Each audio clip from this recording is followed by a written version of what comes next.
สวัสดีครับพี่น้องบัสบูสุคนเนาะตอนนี้บายอดอยู่ที่ปทุมธานีพี่น้องเนาะทุกคนอยากคงบอกว่าบายอดมายืนอย่างอยู่นี่เนาะนี่คือไอ้นั่นพี่น้องตู้ไฟฟ้าเนาะตู้ไฟฟ้าเดี๋ยวบายอดจะให้เบิ่งพี่น้องเนาะพี่น้องเนาะ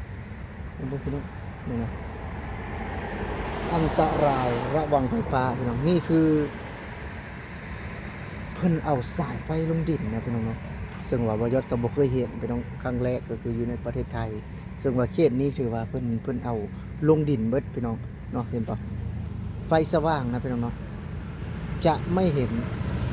เสาไฟเป็นบ่พี่น้องเนาะเสาไฟจะบ่มีเพราะว่าเพิ่นไอ้นั้นพี่น้องเนาะเพิ่นเอาลงดินคือแบบว่าบ่ให้มัน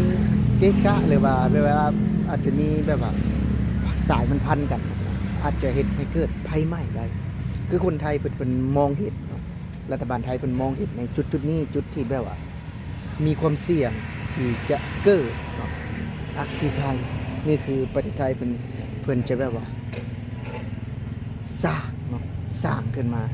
คือถ้าหากว่าอยู่ในกรุงเทพเนาะที่เพิ่นเฮ็ดนะก็จะมีหลายกรุงเทพเลยพี่น้องเนาะอย่างกรุงเทพที่บยศอยู่เนาะนั่นก็คือปทุมธานีก็จะเห็นได้เลยว่าพี่น้องบ่มีเสาไฟฟ้าเนาะเป็นตู้บ่แม่นแต่ตู้เดียวเด้บ่มีแต่ตู้เดียวหลายตู้มากๆที่บ่ยอดได้เห็นเนาะเดี๋ยวบ่ยอดก็จะถ่าย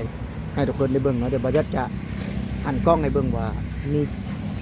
มีหลายบ่เนาะแล้วก็จะมีจักตู้เนาะเดี๋ยวบ่ยอดจะหันกล้องให้เบิ่งนี่ก็จะเป็นไอ้อันนั้นเนาะพี่น้องตู้ไฟฟ้านะพี่น้องคืออันนี้ก็คือจะมีมอเตอร์ข้างในนะพี่น้องจะมีมอเตอร์ข้างในเนาะระวังอันตรายไฟฟ้าเนาะเฉพาะเจ้าหน้าที่ที่เกี่ยวข้องเท่านั้นคือจะสามารถจับได้สามารถเปิดได้เพราะว่ามีกระแสไฟได้พี่น้องเปิดย่านเนาะนี่คือชัดเจนนะพี่น้องเนาะชัดเจน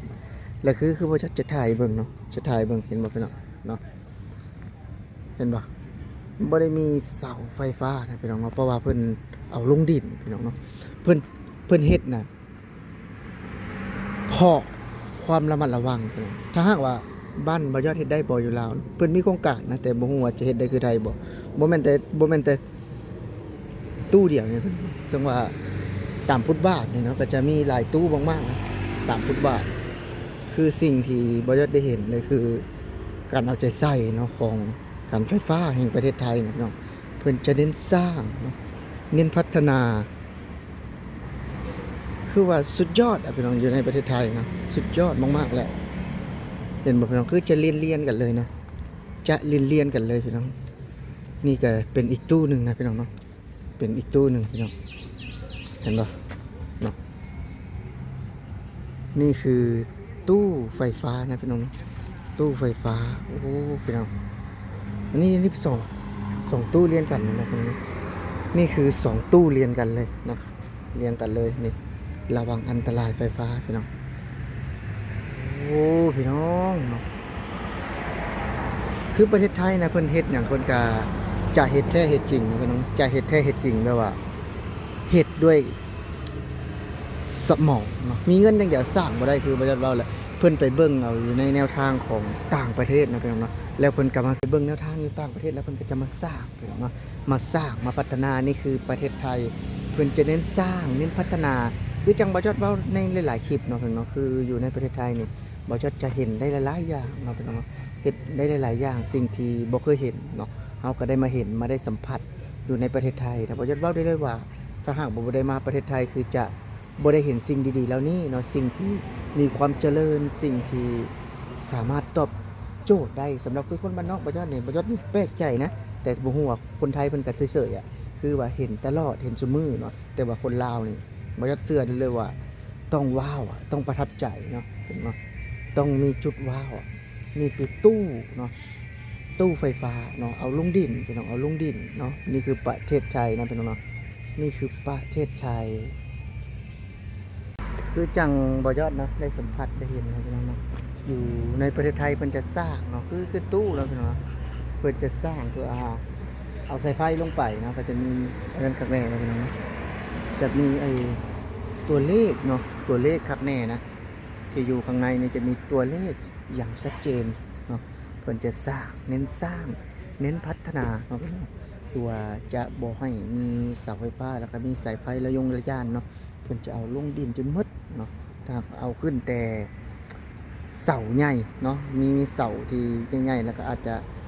ตามซอกตามซอยเนาะแต่ว่าคือบางส่วนบางจุดเนาะถือว่าหลายเขตนะอยู่ที่ปทุมนี่เพิ่นทำแบบนี้นะเพิ่นทำแบบนี้นี่คือทั้งที่เพิ่นก็บ่ได้เป็นแบตเตอรี่ของอาเซียนเนาะแต่ว่าเพิ่นเน้นสร้างเน้นพัฒนาไฟก็สว่างเนาะเพิ่นเนาะ อยู่มาคนเดียวกับโบย่านโบอย่างนั้นเป็นเพราะว่ามันสว่างเห็ดแนวแบบว่ารู้สึกว่าปลอดภัยนะอยู่ในประเทศไทยนะคืออยู่บ้านเฮานี่ถ้าไปตามทางนี่ก็ย่านมันมืดพี่น้องคืออยู่ในประเทศไทยนี่คือจะสว่างทุกแจ้ทุกจุดทุกมุมเนาะคือเพิ่นเฮ็ดให้แบบว่าคนที่มาอยู่ประเทศไทยนะรู้สึกได้เลยว่าปลอดภัยเนาะผมว่ามีคือเว้าหั่นแหละพี่น้องคือถ้าพัฒนาเนาะพัฒนาเพิ่นจะพัฒนาทุกจุดทุกมุมเนาะพี่น้องเนาะ สิ่งสำคัญโมเมนต์สว่างอย่างเดียวจะเป็นโมเมนต์สว่างอย่างเดียวคือแบบว่ามีนั้นพร้อมพี่น้องเนาะก็จะมีกล้องวงจรปิดเนาะอยู่ในประเทศไทยนะมันจะเห็นมีทุกจุดเลยกล้องวงจรปิดเนาะโมเมนต์จะสร้างตู้อย่างเดียวเดี๋ยวพี่น้องเลยเพิ่นบ่ได้สร้างตู้เพียงอย่างเดียวเนาะเพิ่นยังมีกล้องวงจรปิดเดี๋ยวเราจะกลับกล้องให้เบิ่งเนาะเพิ่นจะมีกล้องวงจรปิดอีกนะพี่น้องเนาะเพิ่นจะแบบว่าบ่ได้สร้างแค่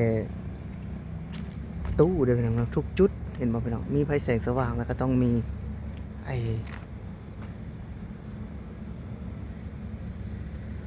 นั่นพี่น้องเนาะกล้องวงจรปิดหรือตาเทวดานั่นเองพี่น้องมันจะสร้างในประเทศไทยสิ่งสำคัญคือทุกจุดอยู่ในประเทศไทยถ้าบ่มีกล้องวงจรปิดนี่คือจะบ่ได้อยู่ประเทศไทยพี่น้องบ่ได้อยู่ในประเทศไทยเนาะถ้าหากว่ามาประเทศไทยต้องดูเลยเนาะกล้องวงจรปิดต้องมีเนาะอยู่ในประเทศไทยเขาจะ ต้องมีระเบียบเนาะเป็นประเทศไทยต้องมีระเบียบต้องทำกฎเนาะทำอยู่ในกฎในเกณฑ์ของคนไทยเขาจะเน้นสร้างคือถ้าหากว่ามีโจรมีขโมยนะเบิ่งกล้องวงจรปิดก็ได้พี่น้องบ่จะเป็นต้องแบบว่านั่นได้เป็นยังไงบ่จะเป็นต้องแบบว่าเฮ็ดให้ยุ่งยากเนาะถ้าหากว่าอยู่ในเขตในซอยแบบนี้ก็จะเบิ่งกล้องวงจรปิดก็จะเห็นเลยผู้ร้ายเนาะ แบบตัวคนร้ายเฮ็ดหยังแบบนี้นะพี่น้องก็จะฮู้ได้เลยนี่คือประเทศไทยพี่น้องคือจะสร้างเนาะสร้างจริงๆเนาะสร้างจริงๆคือบ่ได้ว่าตัวเด้บ่ได้ว่าได้ว่าหยังพี่น้องก็เพิ่นก็จะสร้างจริงๆนะอยู่ในประเทศไทยเพิ่นจะเน้นสร้างเน้นพัฒนาเนาะพี่น้องเนาะคือเพิ่นเฮ็ดหยังก็เพิ่นก็เฮ็ดแท้เฮ็ดจริงอยู่แล้วพี่น้องอยู่ในประเทศไทยนะตอนนี้บ่ยอดกำลังจะเดินทางกลับเข้าซอยเนาะซอยที่บ่ยอดอยู่นะพี่น้องก็ถือว่าคลิปนี้เนาะ ก็สำหรับผู้ใดที่เข้ามาเบิ่งก็อย่าลืมฝากกดแชร์กดไลค์กดติดตามเนาะเพื่อเป็นกำลังใจให้บ่ยอดแรงงานลาวชาแนลเลยเนาะพี่น้องสำหรับที่นี้บ่ยอดสิขอลาพี่และน้องไปก่อนสวัสดีครับ